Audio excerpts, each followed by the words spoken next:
izləyicilərimiz, belə deyək ki, danışırsınız, deyə sözünüzü kəsmirəm. Yoxdur.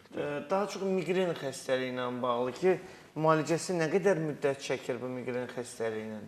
Migren xəstəliyi ümumiyyətlə normalda 44 gün çəkir. Normalda bir kurs müalicəsi. Ancaq Samir bəy, bir də görürsən gəlir, 5 gün müalicə olur, 10 gün müalicə alır, ən çox 10 gün. Çıxır, gedir, deyir ki, daha yaxşı oldum, gəlmədim.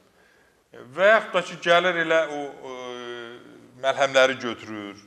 Bir gündə müalicə alır, gedir, deyir, ay doktor, ilə onunla da düzəldim, getdim. Yəni, orqanizmdən çox şey asılıdır, orqanizmə bağlıdır.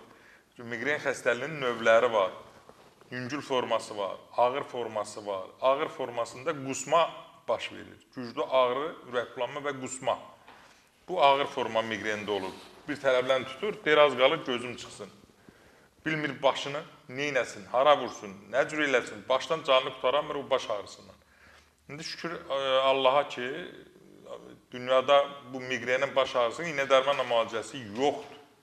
Çox şükürlər olsun ki, Azərbaycanda Doktor Seyfəddin klinikasında biz bunu təbii üsullarla əmələ gətiririk. Tam təbii üsullarla əmələ gətiririk. Orada da təbii ki, ilk növbədə mexanizm var. Baş niyə ağrıyır? Başa gedən oksigenin və qanın miqdarı azalır həmin anda. Boyuna külək dəyəndə başını yuduz, küləyə soyuğa çıxdı və ac qaldı, yuxusuz qaldı, əsəbləşdi, gün vurdu.